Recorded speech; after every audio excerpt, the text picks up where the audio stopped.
And I looked at those guys and I said, guys, here's my advice. Get the hell out of my office right now. Go straight to Warner Brothers. Sign that contract before they change their mind. This is the best record deal I ever saw in my life.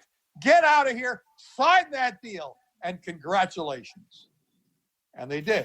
Hi everyone, it's Chris from the Stage Left podcast, and what an episode we have coming up. Miles Copeland III.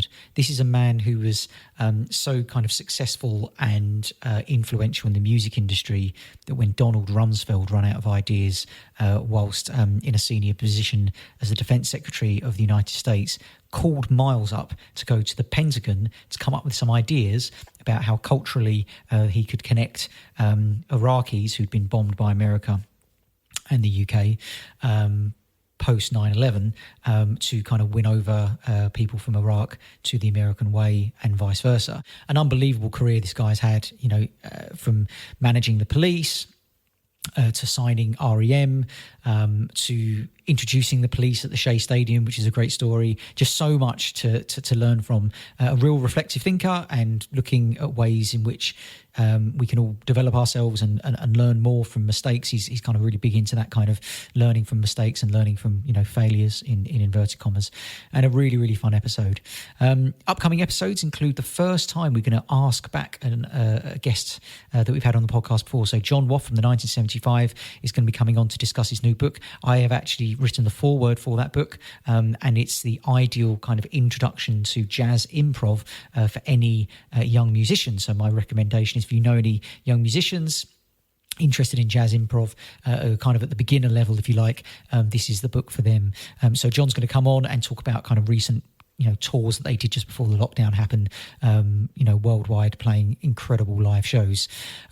Please, you know, keep listening to older episodes and dipping into them and seeing what you can learn from them and feeding back to us. You know, we've got great episodes with the likes of Steve Cropper. Steve Cropper said it was his favourite interview he'd ever done, which is probably one for the mantelpiece, so to say. And you know, we've got Tony Visconti talking about recording David Bowie's final album, Black Star, and members of the likes of Radiohead and Guns N' Roses as well, giving away the kind of behind-the-scenes stuff for their huge shows that they do.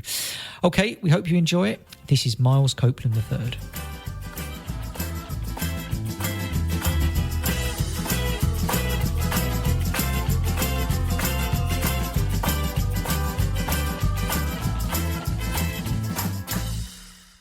Okay, welcome to the Stage Left podcast, lifting the veil on the music industry by telling the stories of those with a unique vantage point. This podcast exists to provide free educational content for young musicians entering an increasingly complex industry by telling the stories of some of the unsung heroes behind the success.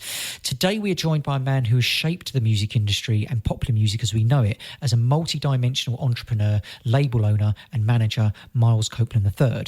If you've ever enjoyed listening to the likes of REM or the Police, Miles is the man to thank for that, as they are just two acts he has helped propel in a frankly astonishing career.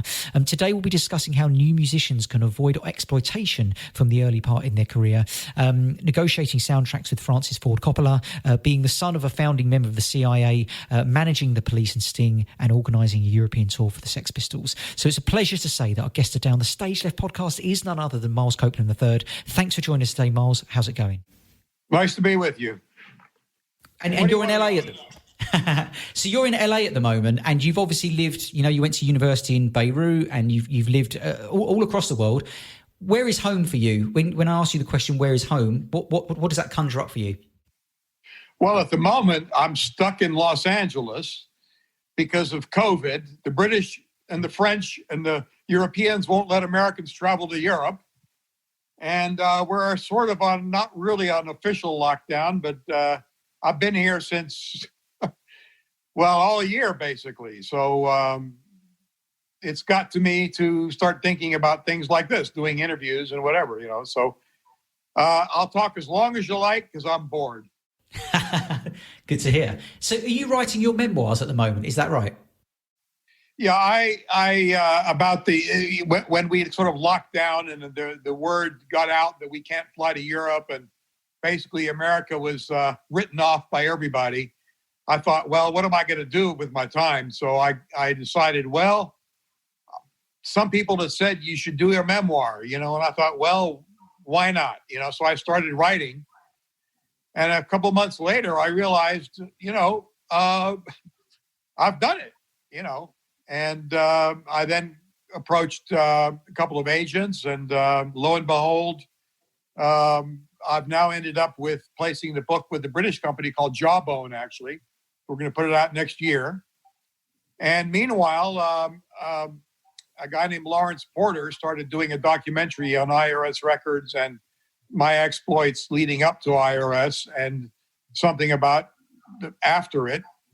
So next year will be sort of a big year. Hopefully my memoir will be released. I've also got an audiobook coming out, and the documentary. So, next year should be a big one. I hope by that time they will have cured the virus situation and I can actually be able to come to Europe again. We hope so. Now, 30 years ago, you did an interview, Miles, and you described yourself, and these are your words, as an embarrassed Republican. As we record this right now, it's been an interesting few weeks in America. How's your last few weeks been? Well, I would have to say that I was very involved in keeping my ears and eyes glued to the television to see who was going to win this election, because obviously I'm not a big fan of Donald Trump, who I don't really consider to be a Republican. And indeed, I think the Republican Party has changed a lot from the time that I would have called myself a Republican, or indeed my father would have called himself a Republican.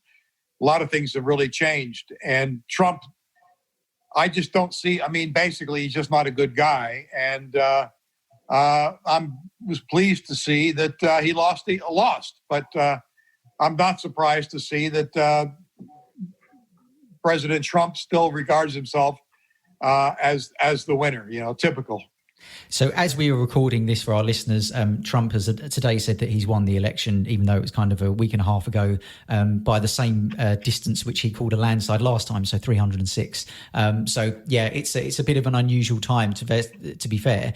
One thing I'm really interested in, Miles, we normally interview musicians and we ask them who influenced them. Who influenced you as a businessman? Who's a businessman or an entrepreneur that planted a seed early in your life that really influenced you? I don't think I was actually influenced by anyone. I think really my modus operandi was, what do I know? But, I know what I like. And am I really a freak? Do I like things that nobody else likes? Well, no, there are some things that I like that other people don't like, but there are a lot of things that I like that other people do like. So as long as I can trust my own instincts, well, how bad could it be, basically? So, there were some people that I would say I respect, Jerry Moss of A&M Records. I respect that he started a label and built a major record company. But would I say that he influenced me? Well, not really. Winston Churchill was, I could say he was great. Margaret Thatcher, I could say I have respect for positions they were in and how they arrived at solutions to problems, But I think basically my way of working was to really have faith in my own judgment, knowing that I'm not smarter than anybody else, but I'm also not stupider. So, basically, if I think it's good, well, maybe it is good. At least it's good to somebody. And all I need to do is find those same people who are like me. As we fast forward to 2020, and if there's a young musician listening now, let's say I'm a musician, right? And I'm starting to do some cool stuff and people are liking the music I do, but I know nothing about the music industry. What do I specifically need to do to ensure that I'm not exploited in that situation? Well, I would say this. I think, first place, the idea that, you don't want to be exploited. I think if you start from that position, you've already made a mistake. If you get exploited, as long as it's not forever, okay, you're not a slave, there are a lot of people that got started being exploited and then went off to be hugely successful, So I would not say that the issue is really worried about being exploited, because let's say you're getting a 5% royalty or 10% royalty or 20% royalty or 100%. Does it really matter as long as you get to be famous? Because once you get to be famous, at some point you're able to go off on your own and do what you're going to want to do. And there are other, strings to your bow and whatever. But if somebody launches you off to get started and they're exploiting you, you should be so happy to be exploited in a sense. To me, I think really the lesson, if I had to say, what's my great advice to musicians, I would probably say the following, okay? People sometimes ask me, what's the most successful concert you ever did? What's the most important? What was the game changer? And I would say, well, okay, let's take a concert for an example. The game changer for the Police, was it Shea Stadium playing to 80,000 people? No. It was to play to 4 people in Syracuse. And the group walked out on stage. They saw 4 people in the audience. Most groups would have said, well, 4 people, to hell with them. I'm not going to play. Let's go home. The Police said, 4 people bought tickets. Let's give them a hell of a show. And they did. Turned out one of those 4 people was a DJ at a lowly station in Boston at MIT University. His name was Oedipus. And he got so enamored with watching this group come out and do a hell of a show that he went back to his station and started banging this song, which was Roxanne. And soon enough, other stations began to pick up on it. And next thing you know, it's a regional hit in the Boston area. And it appears on Billboard. And it shows up as a regional hit. And somebody in the record business, it happened to be Jerry Moss, who looked at Billboard and saw, oh, Police. Their record is happening on the East Coast. Must be something here. And that's how the Police started. So if it hadn't been for the Police, if they had walked out and seen those 4 people and said, to hell with it, maybe the Police would have never happened. So the most important concert the Police ever performed was to 4 people. And in a lot of ways, that is sort of like my history in the music business.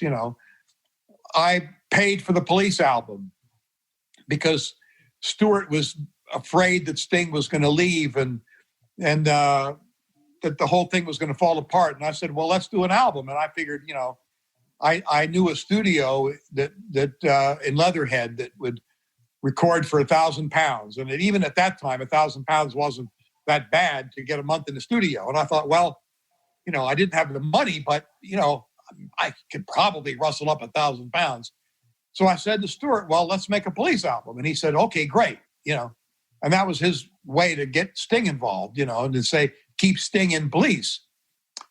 And I would go in every now and then to the studio to hear the songs. And of course, Stewart had in his mind, the Police were going to be a punk group. So I, of course, was looking for kind of bash them up, heavy duty, aggressive punk songs, And they played all the songs, and then there was one left. And I finally said, well, what else you got? And the band said, well, you can't play it to him. Don't play it to him. They're talking to the engineer.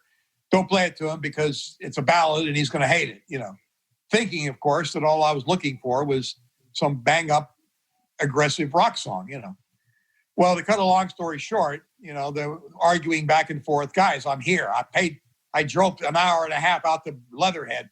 Play the damn song, for Christ's sake, Finally, the engineer just put it on. And what was the song? It was Roxanne. It was a ballad. It was minimalist. It was everything punk rock was not. But it was brilliant. And I listened to that song, and I thought, my God, they've created a classic. And I looked at the guys and said, my God, this is a brilliant song. It's much bigger than me putting out the record on my own little label. I'm going to take it to A&M Records and I'm going to talk him into doing a deal. And they looked at me like I had 2 heads, saying, what, you like that? And again, it was one of those situations that it was a total left field thing, out of the blue. Who knew? But it made me think, the story of the Police or whatever is never be too proud and never know where the opportunity is going to come from.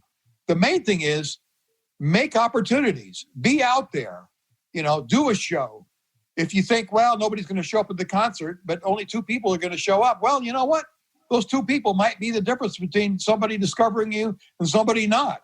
So if you're going to be in the game, be in the game. and don't make it have to be, some big player is going to be there or some huge audience, or worry about, are you going to be exploited or not?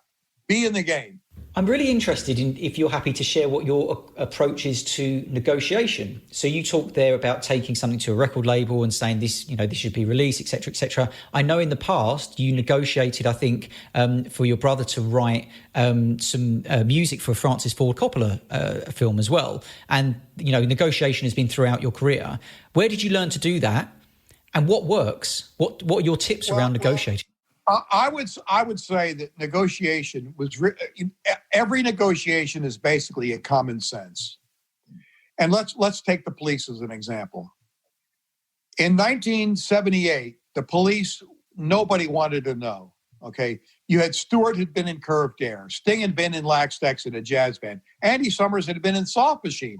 I mean, you can't think of a band more progressive than Soft Machine, So they were definitely not a punk group. Well, the deal with the police was basically, I was dealing with an act which had nothing to recommend it. There was no big tour.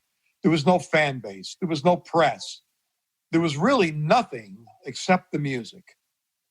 And I decided that going into A&M Records, that my strategy would have to be, well, sell what you've got that you can sell, which was the music, and make it easy for the answer to be yes. So I basically went in and said, look, you don't have to negotiate this. I'm giving you the record for free. It's yours. No negotiation necessary. It's free. No money involved. All you got to do is pay me the highest royalty if it sells. So your risk is really, if it sells, you're going to obviously be happy to pay me a royalty, whatever it is. If it doesn't sell, well, it's no risk on you. Okay. So I wager that having eliminated from his thought process, is this going to eat at my budget? What's my boss going to say? Am I going to look stupid in signing an act? I eliminated all those things that would have stopped him from saying yes. So I then said, okay, it's yours. Now let's play the record. I'll wager that was the only time he ever listened to music and actually heard the music and thought to himself, wow, I really like this. And so, needless to say, the answer was yes, you've got a deal. So I got the police deal by making it the yes very, very easy. It was a negotiation based on, if I had gone in there and asked for money, he would have said no. The same thing is what I did the same thing with IRS Records, because at the time in America, punk rock was not happening. As a matter of fact, Billboard magazine had put out an article saying punk is dead, So when I was starting to have success with the police, so Jerry Moss would give me the time of the day, and I went into his office and I said, Jerry, I got a lot of British acts and they're interested in getting their records out in America. So let me make you an offer to start a label, but here's the deal. I won't ask for a penny of your money. Give me nothing. Just put out every record I give you and have your salespeople tell you what they think it's going to sell. So the risk is entirely on your shoulders. You can decide whether you want to put more records out or not, but there's no money involved. There's no risk. And he said, well, okay, let's hear the music. And I said, but that's the one caveat. You can't listen to the music, because I knew if he listened, he would reject the music. But I made it so easy for him to say yes. He said, well, what the hell? Okay, you got a deal. That's how IRS started. It was no money down. And because nobody in America was interested in the punk rock bands, the Buzzcocks or whoever, I could go to those bands and say, look, I'll put your record out in America, but I can't pay you a lot of money. And they said, well, we want our record out, so you know what? We don't need a lot of money. And as a matter of fact, the punk mantra was, we don't need a lot of equipment, a lot of roadies, a lot of trucks, whatever. So they just wanted their record out, and I could put their record out, and which is what I did. And that's how IRS started. So the lesson learned is make yes easy. You're likely to get yes as an answer. Make no easy, and you're likely to get no. That's a great bit of advice. Thank you so much. What do you think are some of the underrated skills or behaviours that a young musician needs to succeed in the music industry? So yes, we need to be good at our instruments or good songwriters and have talent, but what are underrated skills and behaviors you think that musicians need? Well, I would say, obviously, you've got to have the gumption to get up and do it, and so that goes in almost any walk of life. But I would say that a lot of musicians face the reality that, you know what, they don't write great songs, but they got something else that's strong. So I would say that, look, if you don't write great songs, team up with somebody who does write great songs. There's no harm in not doing everything yourself. If you're not a great guitar player, but you think that's necessary, well, get a great guitar player. If you've got something to offer, you've got the chutzpah to get something happening. You've got a great look, you've got a great voice, but you don't have a song. There are ways to find a song. So figure out where you're weak and compensate for it by teaming up with somebody else. And the other thing is try everything, because you never know which way the opportunity is going to come from. In my career, I didn't know that punk rock was going to happen. I didn't know. I just gravitated to it because it was the only thing there, that they were the only ones who would take my phone call. When I first came to do rock and roll in England, I came from Beirut, Lebanon. What did I know? All I know is what I liked. And that turned out to be enough. The other thing is I didn't know what I shouldn't do. So I just did it. And I think that's part of the lesson for anything, just get out and do it. You could be wrong. You're going to make mistakes. The reality is I probably learned more from mistakes than I did from successes. So, to say, what's the lesson to learn? Well, I'd say, learn from mistakes too. Look who's making mistakes. Why was that a mistake?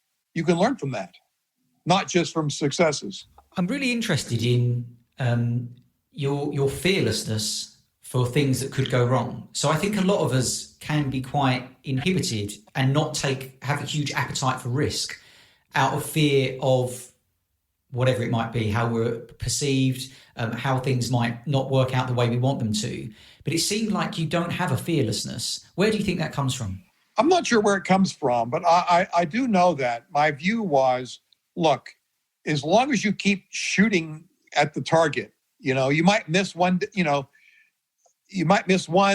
but you might hit another, I remember that in the case of the police, we made mistakes all over the place. But by the time somebody figured out we'd made a mistake, we'd had the typical successes behind us, So it's like anything, just get out and do it. You don't necessarily know where it's going to come from, Stewart joined Curved Air. It didn't really work out. He created the Police. That didn't work out. I came along. Roxanne was a song that neither Stewart figured was going to happen, but it did happen, You never really know where that opportunities come from. But, the main thing is to be out there and be in it.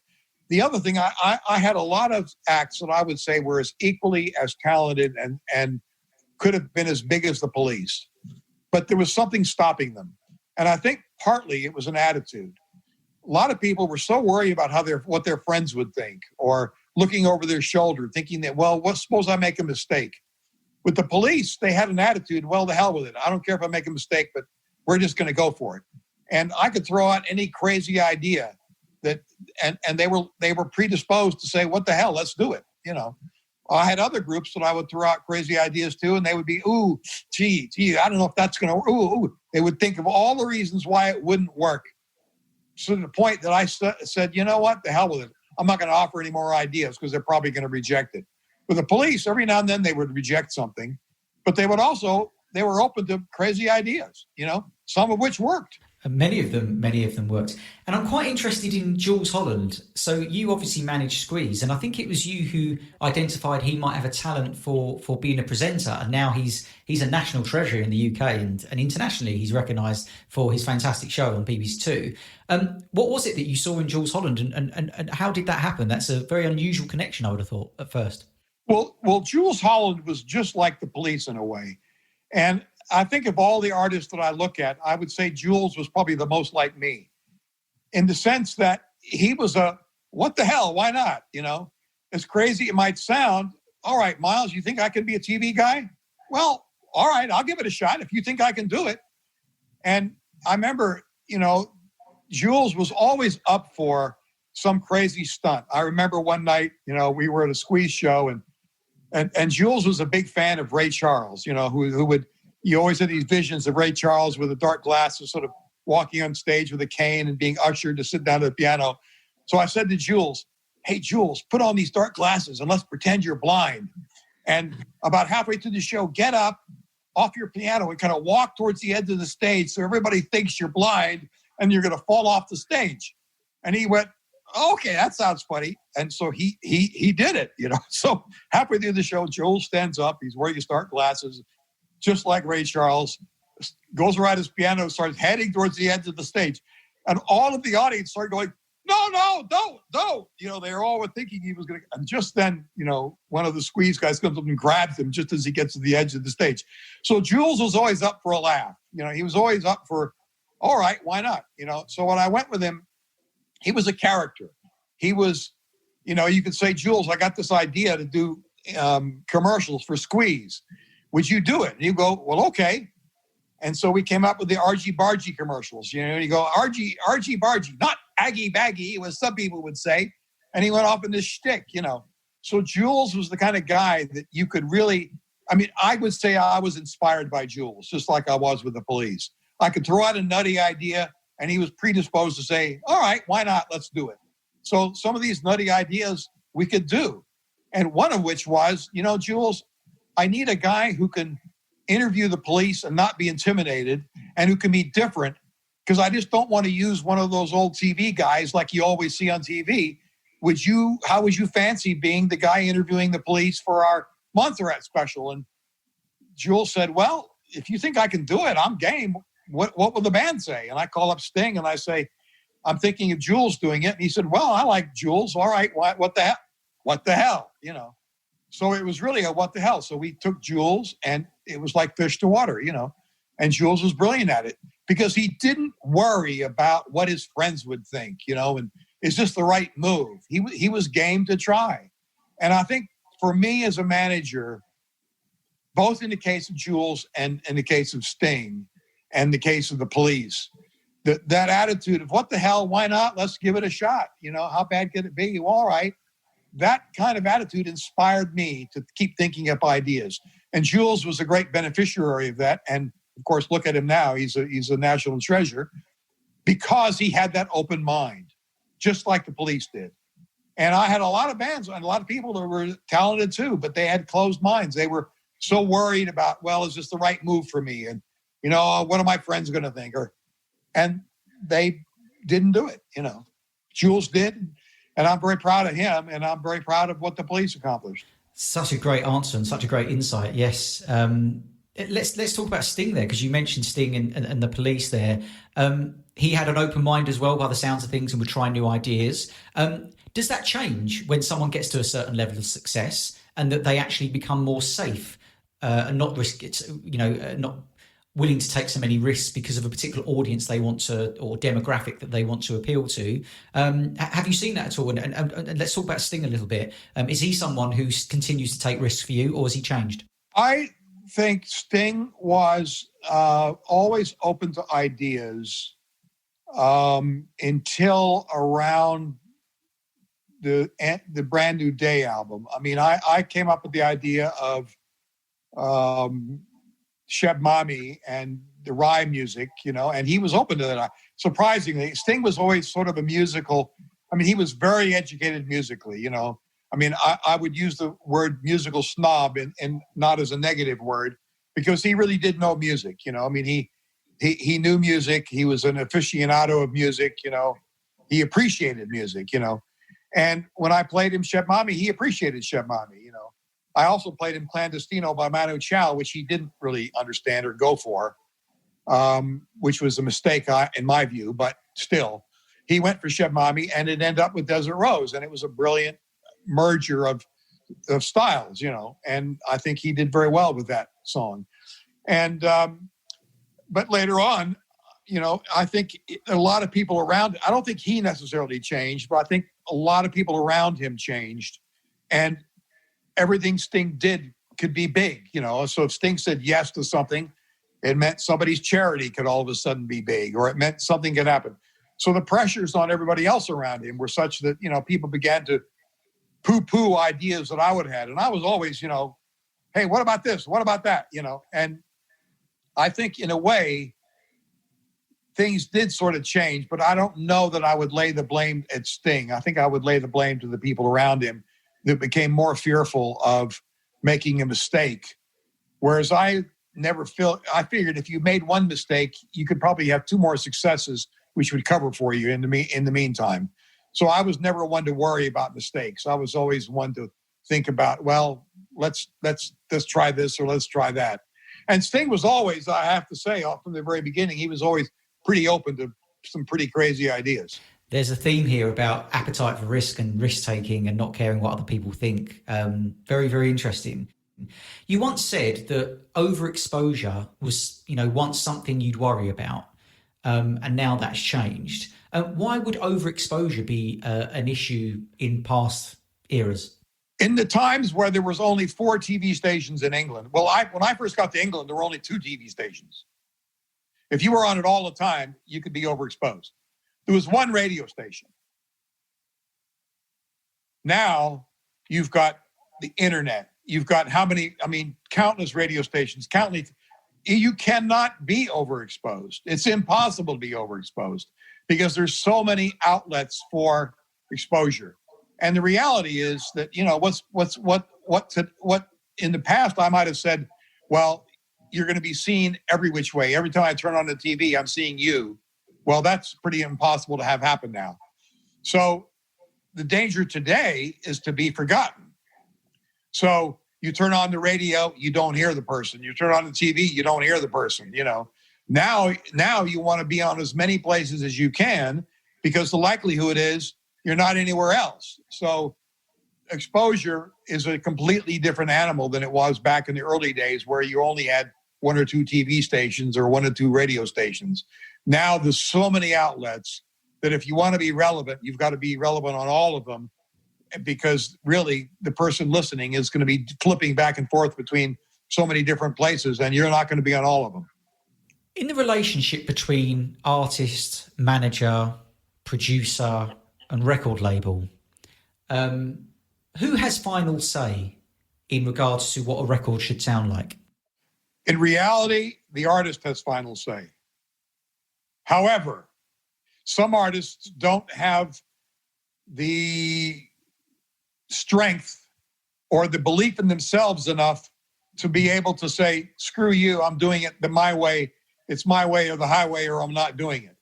Some artists think that because the record company is paying for it, the record company has the final say. Some artists might think, well, I don't really know the game, so I'm going to trust the manager. So it really depends. But the reality is, if an artist doesn't want to sing the song ain't going to be sung, period. Okay? So who does the strength lie with? It's with the artist. But there are artists who do not have faith that they really know what the market wants, or they don't have faith in themselves, and therefore they'll listen to someone else. I would say, for instance, take Sting as an example. He had a pretty good idea of what he liked and what he didn't like, but he was also open to me coming up with a nutty idea, and he was also thinking, well, you know what? That's not a bad idea. So he was confident enough in his own instincts to be able to accept some idea that I might have. But there were some ideas that he rejected because he really didn't like them, And was I going to force Sting to sing a song he didn't want to sing? Well, lots of luck. No, I could have never made Sting sing a song he didn't want to sing. In regards to your ideas, where were they being driven by, if you like, internally? Was that an opportunity to, maximize the potential of the artist? Was it by your particular style of music you were into? What was your drive with each artist? I think with anything, I chose music that I happened to like because I was better selling something I personally liked. I don't think I would be particularly good at or particularly convincing going to somebody to selling him an act that I really didn't like. I mean, there are acts that I respected. For instance, take Kiss for an example. I have great respect for what Kiss has accomplished in their merchandising, and Gene Simmons as a character. And, you know, I would look to them and say, you know what, you can learn a lot from those guys. Do I like their music? No. Would I be a good manager for Kiss? No. Because I couldn't go and say, look, this is the greatest song since sliced bread, you know. Could I say this is the greatest image? This is the greatest T-shirt? Well, I would be happier doing that, you know. So I would say for anything, you're much better selling something you personally believe in. But that goes for anything, really, you know. What was my drive? Well, I don't know that I personally put it down to some. Was I only into making money? Well, no, I wish I had been. I probably would have made more money. Some people say, well, you did it for the money. Well, not really, you know. What I chose actually did make money, so that was good, you know. But I passed on things that made money that I just didn't particularly like, you know, and that I didn't think I was good at. I remember with Dwight Yoakam, as a country singer, came to me, wanted IRS Records to recommend him, you know, to put out his records. And I said to Dwight, look, I love you. You're a great character, and I like you, and I like your music, and I like the vibe. I like your manager. I like everything about you. But you know what? I don't think IRS would be a great home for a country artist. And really, your strength is in country music. I'm not good for you, and I don't think I could sell your music. I don't think I would have much credibility going to a country radio station saying, you got to listen to Dwight Yoakam. He's great. I think they'd look at me like, well, hey, you're the guy that chose the Go-Go's and REM and the Police. What do you know about country music? And they'd probably be right, you know. So I didn't sign Dwight. You know, I think I did him a favor, you know. And I would have been a bad manager for Dwight, you know, as much as I liked him as a person, you know. And I think the same would probably go with certain other acts, you know. So I think really you should believe in what you're doing, or you're not going to be particularly good at it. What was it about REM that you saw? And tell us about your journey with them. Well, I'll be honest with you about REM. I first met the drummer in REM when I went down to Macon, Georgia to get the Climax Blues Band signed to an agency. And my brother then later got a job at that agency, and he became friends with the group. And when he formed FBI, he called me one day and said, look, my friends have formed a group. It's really good. You got to sign them. They're called REM. And I said, okay, if you really want to do it, you know, FBI agency is important to me, and if you believe in them, I'll sign them, you know. If they had been crap, I would have signed them. That's the reality of it. And I was not a huge fan of REM at the beginning. They wouldn't even appear in their own videos. They were nondescript on stage. They were kind of boring, you know. That was kind of their vibe, you know. They were like this kind of college band that was caught up in their own thing, and, well, that they wouldn't appear in their own videos gives you a good example of where their heads were at, you know.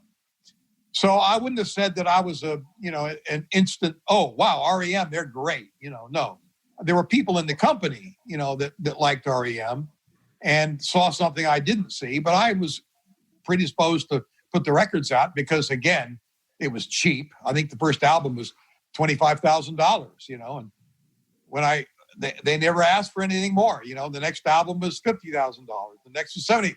So they kept growing, and they never asked for any more, and they were easy, you know. So my relationship with REM was, by the time they got to be really successful, and I thought, well, they just sold 1 million records. You know what? We're about to lose the contract. I should renegotiate. I sat them down and said, guys, let me give you more money and a higher royalty and, you know, do all sorts of good stuff for you. And they said, well, no, we're happy. We'll live with the contract. And at the end, you can bid just like everybody else. We'll go to the open market. And I said, well, look, surely you need more money. You know, let me wave a big check in your face. Well, they said, no, we're fine. We don't need any more money. And I couldn't renegotiate. And sure enough, they end up at the end of the contract, and now they're out of the deal. And they've delivered all their albums. They were no trouble all the way through. And they'd sold 1.5 million records, and they came to me and said, well, we're out of the contract, so I'm presuming you want to sign us again. And, you know, we've gone to other labels as well. We'll see what whoever offers the best. Well, It got up to $3 million an album. And I went to Jerry Moss and said, look, I can't afford any more than that. Would you help me? And he said, yeah, I'll offer some more. And finally, it got to the point they came to see me and they said, look, Miles, we love IRS and we'd love to sign to you, but look at this offer we just got from Warner Brothers. And they said, look, whatever Miles offers you, we'll double it. And at that, I couldn't compete. And I looked at those guys and I said, guys, here's my advice. Get the hell out of my office right now. Go straight to Warner Brothers, sign that contract before they change their mind. This is the best record deal I ever saw in my life. Get out of here, sign that deal, and congratulations. And they did. They left. They went to Warner Brothers. They signed that deal, and the rest is history. And when that contract expired, they signed another contract, which was indeed the best record deal ever made in the history of the music business. The song, It's the End of the World as We Know It, was that released on your label or was it released on Warner afterwards? Can you remember? To tell you the truth, it was a number of years ago, and I can't remember which. If you asked me to put my life, which album was that on? Oh my God, I can't remember, There's a reason I asked, because their last kind of best of or greatest hits that came out only had songs from the last label they were on, I believe. And that song, which was a hit, wasn't on the best of or greatest hits because it wasn't with that label. And what they did is they did a song called Bad Day, which sounds incredibly like It's the End of the World, but obviously wasn't on that label. I just wonder if that's something that you're aware of, or that's something that's quite common, where people can't do a best of and use a particular song because it's tied to another record label. So they make a song that kind of sounds like it. Have you heard of much of that in the past? Yeah, well, that happens. Basically most record companies realize that, one day the contract will end and the group will go off and re-record all the songs. So basically we lose our investment. So they usually put in their contract, you can't re-record the song for, let's say, 5 years after the contract is over. Okay. That's really because the record company wants to retain their asset. And, so REM, probably very much like Warner Brothers, said, well, we need that song. And are you outside of your recording restriction, and which they were, and they could re-record the song. And they might have been smart enough to say, well, we don't want to make it exact, we'll make it similar. And they could do that, but they have the right to do that. You can't make a contract to say, well, we own this. You could own that recording forever, but the re-recording of it, I can't control because they're out of contract. So that does happen. That does happen. Interesting. I'd love to hear about, I think you managed the Sex Pistols European tour. Is that right? Or you coordinated that? It was very basically Malcolm McLaren, who was obviously getting a lot of press with the Sex Pistols, had an office above me in a shitty little office off of Oxford Street called Dryden Chambers. And it was a perfect punk place because people used to go into the alleyway there and pee, So this place smelled of urine and got perfect for punks, okay? But anyway, Malcolm, and I would read in the Melody Maker and Sounds and whatever, NME, that the Sex Pistols couldn't get a gig. And I thought, well, that's weird. I'll bet you that I could do something. So I would call up my friends at the Marquee Club or some other club and say, look, how'd you like to book the Sex Pistols? And sure enough, after a couple of calls, I got a couple of gigs booked. And thinking I would be a big hero, I would go up to Malcolm's office and say, hey, Malcolm, I'm Miles Copeland, and I heard about your problem with the Sex Pistols, and I actually managed to book a show down at the Marquee Club, and it's on for a couple of weeks, and he would look at me like, oh, well, we can't do that, and he would give me some lame excuse, he can't do it. So I go back down and I'd call the Marquee Club and say, actually, we can't do that date you gave me. Can we do another one? And I went back and forth a couple of times. And on, I think, the third or fourth time I went up and said, okay, I moved it. He jumps up, starts screaming at me like I'm a complete idiot, saying, don't you get it? I get more press saying the band can't get gigs than they can, and you're fucking up my whole rep. Get out of my office. And I'm like stunned, And as I'm walking out, I actually had a call from a promoter in Holland who I'd done some stuff with. And I said, "Oh, I know you're going to scream at me, but let me just say, I got a gig in Holland if you wanted." And he looked at me. Oh, his demeanor changed. "Oh, Holland? Oh, we can do that." I went, "What?" He said, "Yeah, but when is it?" And I said, "Well, it's, you know." And he said, "Well, I can't go. Would you go?" And I said, "Well, sure, you know." So I figured, well, I'd love to go with the band because I'd like to see what all the fuss is about. I've been reading about them, Johnny Rotten spitting and God knows what, you know. So I went with the Sex Pistols to the Dutch gig and was there when they were dropped by A&M Records, of course, in which the press went nuts over. And so I did the first tour of the Sex Pistols in Europe, which was really only a couple of shows in Holland. And how did they go down? Were they as kind of well received as they were at some of the other gigs? Yeah, it was. They were reasonably well received. It wasn't crazy or that, but I figured, well, I thought it was quite fun. You know, I thought Johnny Rotten actually, funny. He had this kind of twinkle in his eye, and I had this feeling that he thought this was all kind of funny. You know, he saw the sense of humor in it all. You know, because it really was kind of funny. You know. They really were great musicians. It was all kind of like fly by the seat of your pants, and it was all kind of nutty, but you know, it was kind of funny. And I think he saw the humor in it, you know, and I always liked him ever since then, you know, because I'd met some other punks, you know, and they were very earnest and very serious, you know, and like people really gave a shit about what they were doing. You know, I think Johnny was really realized, you know, hey, look, we're getting press. But the weird thing is I soon realized that Malcolm McLaren really didn't look at the Sex Pistols like a manager would look at. To him, they weren't really a rock and roll band. They were a means to get press. And he was a master at getting press, you know. He had no interest in them doing shows unless it could get press. And the one musician in the band who was the bass player, they fired him. You know, after the show I did, and they brought in Sid Vicious, who was a nutcase, you know. And the reason he was brought in is because he was a nutcase. He would get press. So I never really looked upon Malcolm. I mean, I looked upon Malcolm as a inspirational in the sense of getting press. But I always figured that, you know, he's not really a manager. And people say he's one of the great managers. I'd say, well, he's not. He wasn't a manager any more than Bernie Rhodes was, you know, with the Clash. You know, I mean, he seemed to be more interested in reading the Little Red Book than actually doing a gig, you know. The band were a lot smarter than he was, you know. But Malcolm had this knack of getting press. I mean, he knew that, you know, if it bleeds, it leads, you know. Be outrageous. That'll get you press. And he was right. Did you work with The Fall as well, talking about bands that had a bit of a reputation for things being a bit chaotic? What was your relationship with The Fall? They were interesting in that their actually lyrics meant something. You know, Mark Smith, they actually had something to say. They were not great musicians. They were not, I mean, they were serious in the sense that they really did have something to say. And I respected that, you know. I didn't look upon them as great music. I mean, like the Police were great musicians, you know. They had great songs. They were classic, you know.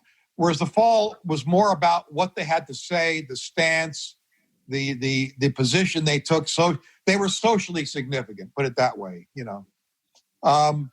Was I close to them? I can't say that I was really, you know. But I respected the vibe that they put out, and they were very honest with what they were doing.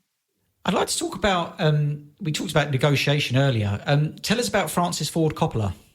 You did some work with Francis Ford Coppola. You did some negotiation around working on a soundtrack. What was Francis Ford Coppola like as a personality? Well, he was a guy that had obviously quite a big success, and he had called the record label and was saying, "Look, I'm looking at getting somebody to do a soundtrack," and I get a phone call from the record company saying, you know, that he was kind of interested in, would Stewart be interested in doing a track for me? And so the record company calls me, and I'm looking upon this as an opportunity, obviously, to get Stewart into, because Stewart had a lot of musical ideas that didn't always come to fruition in the Police. I mean, he did Clark Kent, he had other ideas, and Sting didn't really go for the Clark Kent stuff. and he didn't go for all of Stewart's songs, So finding a soundtrack might have been in a way to go to help Stewart, do something that could give some of his other musical, credentials some scope, So I figured, well, Francis Ford Coppola, well, that'd be a great thing to do a song for him, So I called Stewart and I said, look, go up and meet Francis and hang out there. And who knows? I mean, Francis doesn't really know what he wants. He just wants something. And so you might find yourself being able to give him what he wants. Francis really didn't know what he wanted. All he knew is the police were happening and, maybe we can come up with something. He looked at Stewart doing one track. Well, Stewart was smart enough to get up there and figure out, well, okay, I'll start working on other stuff too, And so before Francis knew it, Stewart created basically the soundtrack, When he needed a voice, and Francis was all about that. If you really look at Rumblefish, it was really about these characters, and it was a story, And Stewart called me and said, I need a voice to sing this thing, because Stewart was not a great singer. And of course, the one voice that was the archetypical voice that for me would be perfect for what that movie was Stan Ridgway of Wall of Voodoo. And got Stan to sing the song, Don't Box Me In, Don't Fence Me In with Stewart, which became the single for the album, And but that Stan was an IRS artist, very unique, and it should have been much bigger than it really was. But he was one of those artists that was incredibly talented who looked over his shoulder too much, in my view.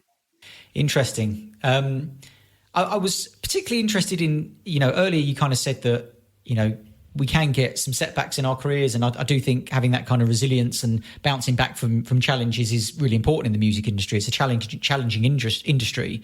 What would you say is your biggest kind of setback in your career, and how did you approach to overcoming it?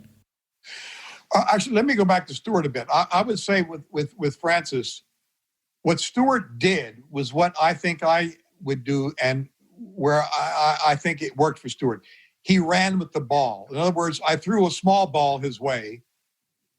He got there and he figured, well, I can make this ball a bigger ball. And he was going to do one song. He ended up doing the whole soundtrack, and he created a career, basically. Mm. So he ran with the ball, which is, I think, a lot of things, you get a bit of an opportunity. Well, all right, that could lead to other opportunities, and other.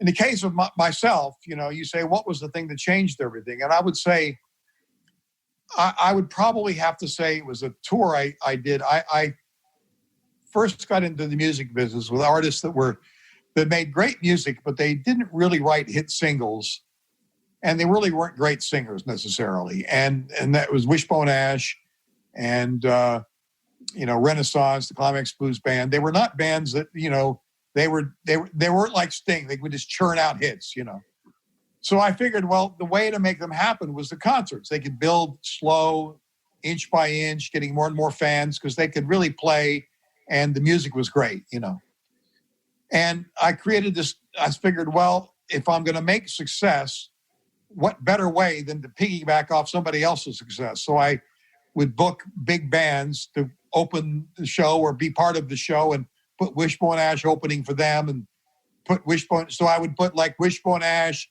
Lou Reed, Mahavishnu Orchestra, Tina Turner, whatever.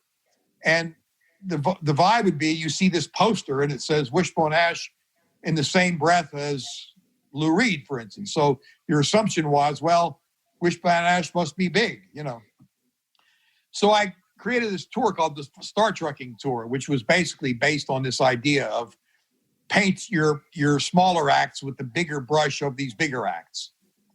Well, it was a great idea, and the tour went out, but needless to say, it was a bridge too far, and it cost too much money, and I ended up bankrupt, basically, or next to bankrupt, almost so close to bankruptcy. I still to this day don't know how I escaped. But it meant I ended up with no money at the same time as the punks were starting, and they also had no money because nobody would pay attention to them. So as they were the only ones who would take my phone call, I would say that in a way, the fact that they had no money and nobody would pay attention to them but I did pay attention to them because they were the only ones who would pay attention to me. We were sort of two peas in a pod, and that's sort of how I got into the punk business. It was, well, they're in the press, and how bad could it be? And I could get them gigs, and they'll take my phone call, and they don't care that I don't have any money because they don't have any either. And next thing I know, I'm in the music business with the punks. And so it was really looking for an opportunity that kind of was there in my face, but everybody else turned their noses up to. The record business wrote off the punk thing. They said, well, it's a music that's not going to happen. They saw it as the music thing. I saw it as a generational thing. And I was one of the few people that paid attention to the punk bands. And lo and behold, they succeeded. So did I. Thank you for sharing that. Is it true you worked with the Pentagon in the early 2000s? Yeah. Now, that's fascinating. So your job, my understanding, was to kind of trying to win the hearts and minds of Iraqis, I believe, post the war. Just tell us about as much as you can, obviously, because your father was a founding member of the CIA, and I'm sure there's certain things you're not allowed to share. But where was that crossover from the music industry to the Pentagon and being asked to support with that work? Things done as it rose, as I said earlier, I started getting involved with some big superstars in the Arab world. And at one point I represented in America, because I obviously was not big enough to sign them in the Middle East, but they were happy to get their records released in America. For an Egyptian artist to have a record released in America was kind of a big deal, So I woke up one day realizing that, most of the big names in the, in the music business of the Arab world, I was working with, And so I was putting out their records, and the Recording Institute of America, who I had helped on a couple of occasions, knew that I was doing work with Arab music. And the president of the Recording Institute got a phone call from the Pentagon saying, look, we're in Iraq, and we want to figure out how to use entertainment as a way to win hearts and minds. Who the hell is there in the music business and knows anything about Arab artists? And they said, well, there's only one guy, and it's this Miles Copeland guy, so you should give him a call. So I get a call from Donald Rumsfeld. My secretary comes up to me and says, Miles, it's Donald Rumsfeld on the phone. I go, yeah, sure. Fuck off. No. It's his office. He's on the phone, It really is, So I pick up the phone, thinking this is a joke. And it's the Deputy Secretary of Defense, Tori Clark. And she says, he does her introductions and this and that. And we're looking to, we hear that you know about our music, and we think there might be a way to win hearts and minds in the Middle East. And would you help us come up with some programs that we might do and put forward that helps us, make the Iraqis not hate us, And I said, well, sure, I'm a loyal American. I'm happy to help, Well, to cut a long story short, a lot of the ideas were really nuts. And so I get hold of the Pentagon people again, and I say, look, I think your programs are, I'm glad that you want to do something, but your programs aren't going to help. And they said, well, come to the Pentagon and tell us what to do. Well, that was an invitation that was pretty hard to pass up.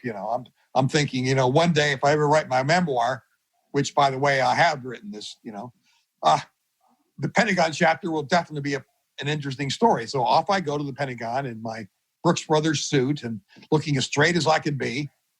And I'm welcomed at the Pentagon and given my own Marine Guard and my golf cart to go up the corridor of war and down the corridor of whatever it was to Rumsfeld's office. And I'm ushered into this big oblong table with people from State Department, the Pentagon, the White House. And they all introduce themselves, and they all look at me and say, all right, Mr. Copeland, what do we do? And I'm sitting there almost stunned. And I tell them what I think they should do. And at that moment, I became an advisor to the Pentagon on how to win hearts and minds in Iraq. Well, needless to say, I think that the American experience in Iraq was so confused that my ideas were sort of forgotten about until about a year passed when Tori Clark left the Pentagon, and now we had a new president, and she calls me up one day and says, look, PBS is doing a series of documentaries called America at a Crossroads, about America since September 11. And one of the ideas you pitched at the Pentagon, I think would work for that series. Do you mind if I pitch it to them? And I thought, well, why not? So next thing I know, PBS calls me up, and which is strange because normally you go to PBS trying to pitch your ideas, and if you're lucky, they'll say yes. Anyway, they call me up and they say, we like your ideas and we want you to do this documentary. And so I did a whole documentary about Arab music goes west. And I went to the Middle East and I picked up a lot of these Arab musicians and brought them to Los Angeles and put them together with American musicians. And we showed how these two worlds can get off on each other musically. And the show was aired on PBS, and then it was picked up by Al Jazeera, the big network all over the Middle East. So in effect, the show did what I had wanted it to do with the Pentagon, which was the message was really, look, if we can appreciate something that's Arab, then the Arabs would have a much easier time appreciating us, because we all have something to offer. We all have something cultural that's interesting. And, Arab music has a lot of very interesting aspects to it, just like Western music does. You put the two together and who knows what it comes up with, just like the Police putting reggae together with pop and punk and whatever. Something very interesting came up with it, So that was really the motivation of it and how I got to be an advisor to the Pentagon. Do you think there's still scope for a project like that? Well, I think world music, has become the influences on world music now can come from anywhere. I mean, we you look at K-pop, who would have thought, bands from Korea would be happening, in the West, African groups are now, groups from all over the place can succeed,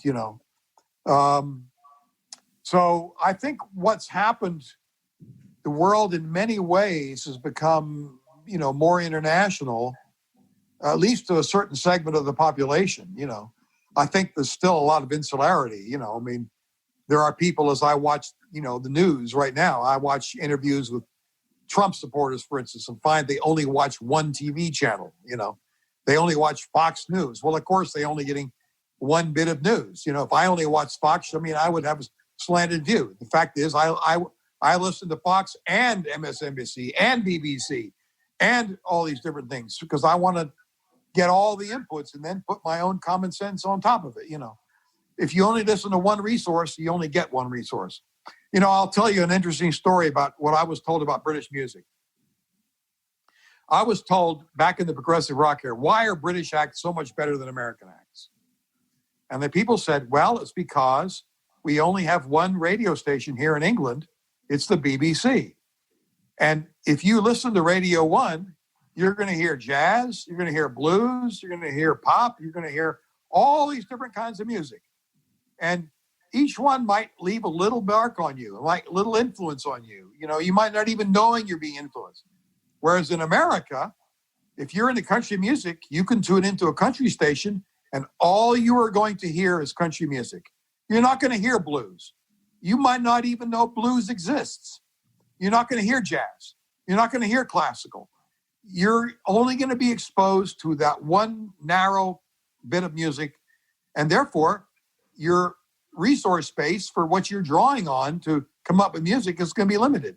That's why British music's better, because their resource base is greater.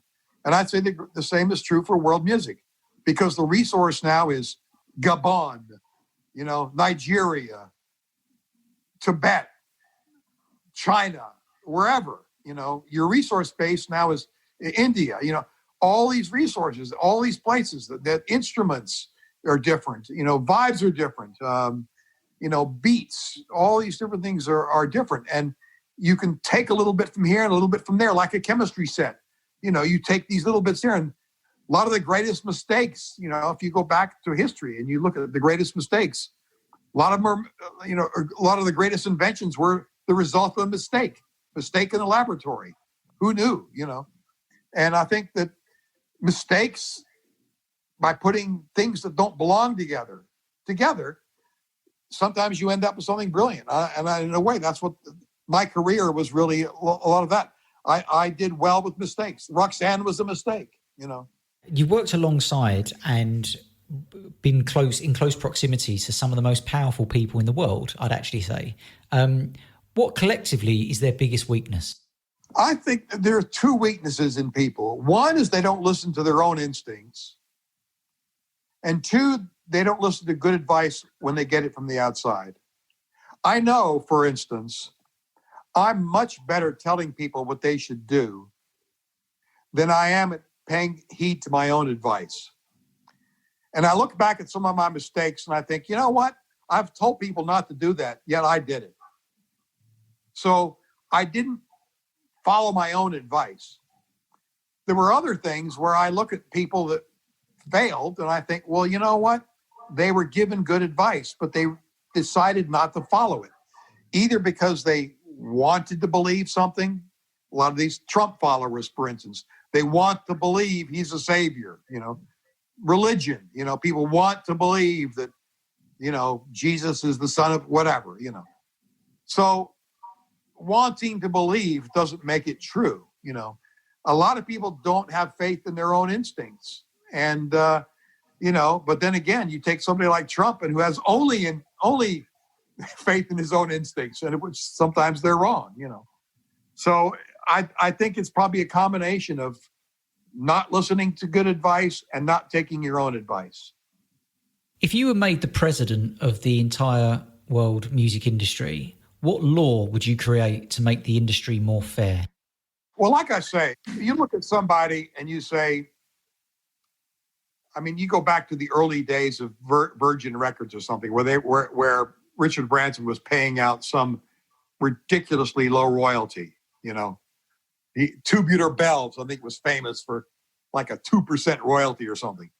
But it sold millions of records, and the person got to be hugely famous and had a successful career, I think too many people worry about what they're giving away and not worrying as much about what they're getting. Because the reality is REM made a much bigger royalty when they went to Warner Brothers than I gave them. But they ended up making a huge ton of money. I think they actually did better than the Police in the end, So getting famous is the hard part. Making money from it is relatively easy, once you get it. So if you have to give up something to get it, well, c'est la vie, hopefully you don't have to give up too much, but if you worry more about what you're giving up than what you're getting, then I think you're already on the mistake. So I would say to people, stop worrying about, what's fair and what's not fair. Can this person make me famous? Can this create an opportunity? Will this situation create an opportunity for me? Can I benefit from this? What benefit? Think about the benefit versus what you're giving up. And I think you're better off that way than you are with, worrying about, this person wanted too much money. I know artists who have turned down deals who then disappeared. And you think, if they'd taken that crap deal, they might be famous today and be rich. Yet look at them now, they're nothing. Because they were more worried about, they didn't want to do a bad deal than in other words, they didn't want to be in the game enough. You got to do what's necessary to be in the game. And if it means giving up something, give it up. What's your most important piece of music memorabilia you might own or have somewhere in the house? So if the house is burning down and your family is safe and everybody's safe, what's the most important thing that you would grab?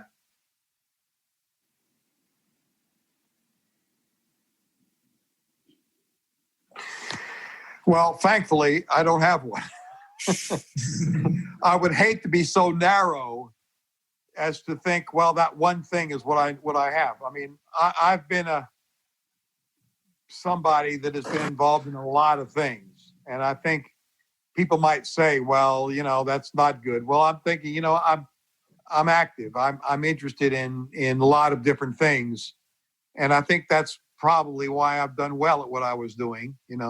If I was only narrow-minded, only interested in one thing, it'd be like putting blinkers on, only seeing one thing. But is there something, I don't know, Sting gave you or something like that? any item that is of value that you think, you know, I've got something over there that's like a member of Radiohead gave me, and it's like something special. Well, Is there anything? I've got, let's say, an antique that was, you know, some antique would probably be more in something that was irreplaceable. You know, a gold record you could get replaced. You know, an album you could get replaced. A book you get replaced. What's irreplaceable? Something that was. I mean, I have a statue that was made in 1600, and it's 10 feet tall, and you know, I would probably think, well, you know, there's one of those in the world. Well, if it burns down, there'll never be another one. Well, that might be what I would say.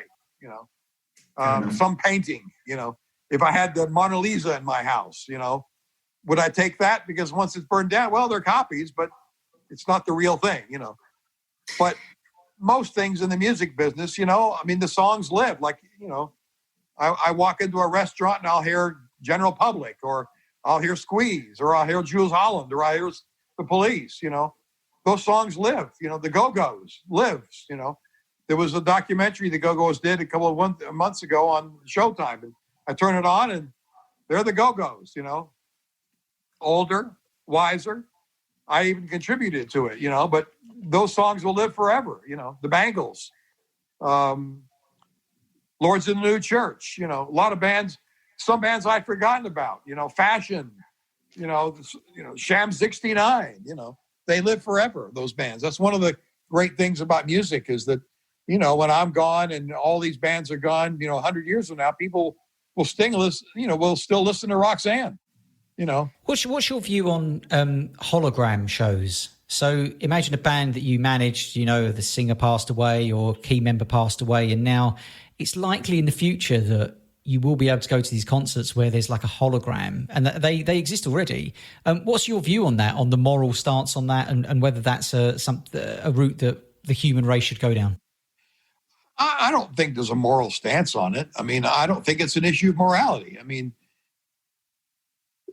presumably, you know, I mean, are you, if the artist is dead and gone, do they care? You know, I mean, in a way, it's a tribute. It's a paying appreciation to what somebody gave and what somebody had. You know, I don't think it's a moral issue. You know, I mean, if yeah, again, I don't see it as morality. You know, Elvis Presley isn't here. Does he care if somebody is mimicking him or, you know, covering his song or something? Well, I don't really see the problem in that. You know, I think in a way it validates the importance of something and keeps it having life, and somebody can experience. I mean, would I like to see something that Winston Churchill did back in 1939? You know, perhaps, you know, something that Julius Caesar said, or Mark Antony. I mean, whoever. I mean, if I could live back, it's like going back in time in a way. Sometimes you want to. That's what films do for you in a way. You know, they can recreate the past and educate you, but in a way, it's showing appreciation for something. You know. What's your most surreal experiences in the music industry? Are there any moments? Obviously, Donald Rumsfeld's, you know, asking you to go to the Pentagon's one thing. But is there any kind of moment that when you tell people, they go, "No, I can't believe that happened," or, you know, anything that is a really surreal experience that you can look back on during your career? Well, I would say getting a call from the Rumsfeld was up. Yeah. But I mean, there were times, I mean, where you have to kind of pinch yourself and you say, you know, I mean, when the Go-Go's album went to #1 and the Police at the same had been #2 the week before, you know, and I think they were #4 or 5. And that week I was like the hero of the music business. You know, I had the #1 record in the country and the Police were the biggest band in the world, you know, at the same time. And, you know, and I'll tell you another sort of realization point was one in which it was a simple little moment, but I was asked to do the keynote speech at the New Music Seminar, which was it had been a sort of a growing thing that happened in New York City, and as college radio and alternative radio was growing, and it had been relatively small, but this was looking like it might be a big one. And it was around 2,000 people at the Hilton Hotel in New York, and I was giving the keynote address, you know. And I go and I make my speech, and I can't really remember what I said, you know. But I'm walking off the stage, and I'm walking towards the exit, and this girl comes running up to me with a tape in her hand, looking at me, and she hands me this tape like, I'm the guy that could make her life for her. I'm the guy that could give her the opportunity. I'm the guy that could change, the whole world she was in. And she looks at me, hands me this tape, and faints right in front of me. I'm looking around to me, right and left, thinking, the first thing in my mind is, I didn't touch her. I'm assuming people think that I smacked her or something, No, what happened was she was so overcome at being in the presence of this guy who could change her life, So people, she wanted to believe that I could change her life, and she fainted. She was so overcome. And it reminded me, I thought, what happens to a lot of stars, when they become huge? It's not that they change so much, it's the people around them change. I was the same guy I was 3 years ago, that this girl came up to, but she just assumed I was this guy that could change her life, And I remember walking out at Shea Stadium to introduce the Police. And I walk out and I say, ladies and gentlemen, and no sooner had I said that than the place went berserk. Flash bulbs, the scream, the audience. And I go, and I do the introduction, which lasted, I don't know, probably 30 seconds to a minute.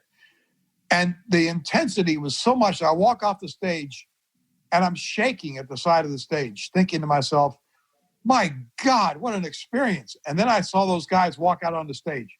And I realized they're on stage for an hour and a half. I was shaking after a minute. They were out there for an hour and a half. And it made me think,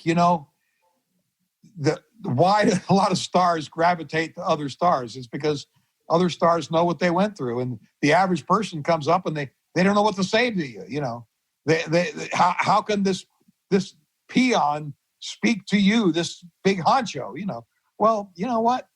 Sting was the same guy that he was in the beginning, but people around him changed, and the same with most of the stars that I worked with. People changed around him, so people always say, well, did they change? Well, sometimes they do change because, when people think you can do no wrong and people are afraid to tell you the truth, then you do make mistakes.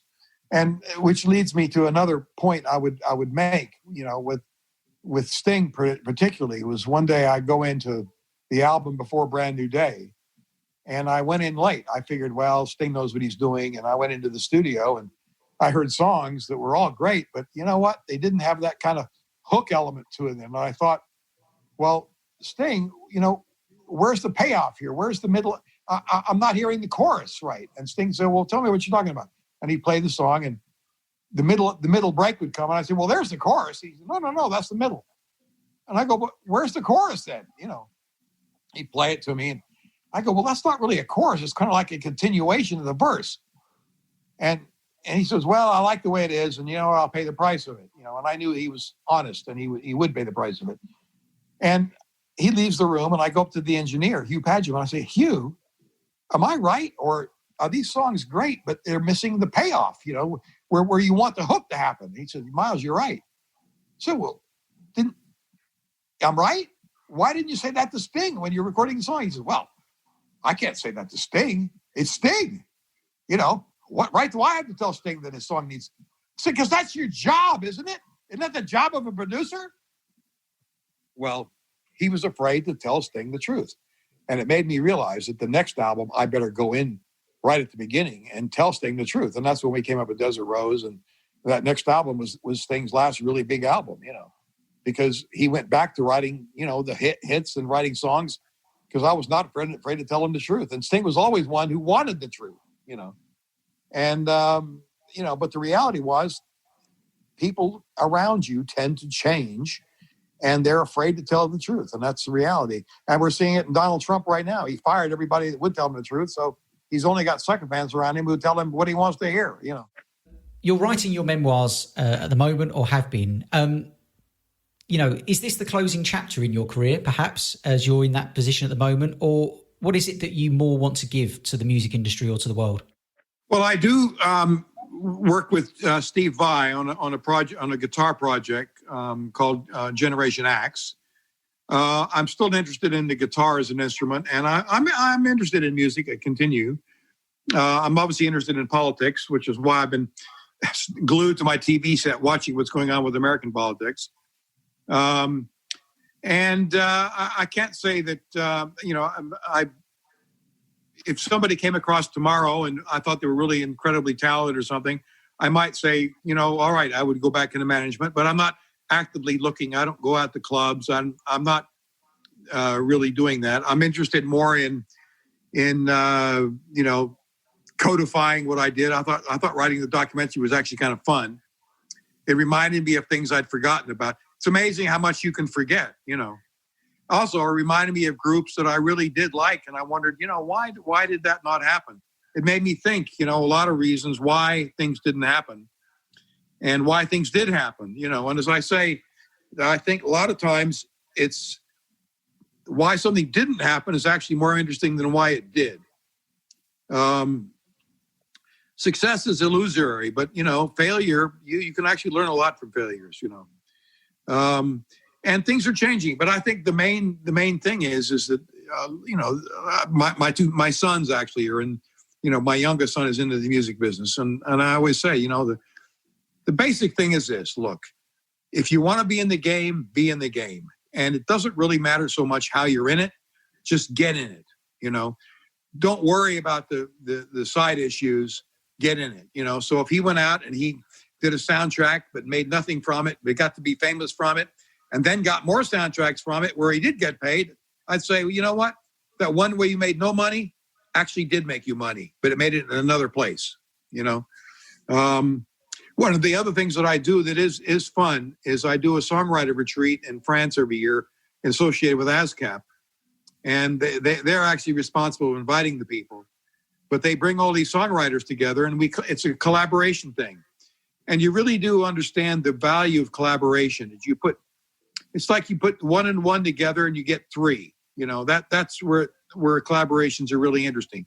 In the case of our songwriter things, we get, three people in a room, and somebody's going to have an idea, and it's going to spark. And it's amazing how many great songs come out of that, because, you're in an environment where, you're encouraged to be creative, and you're with other creative people. And I think that's part of it.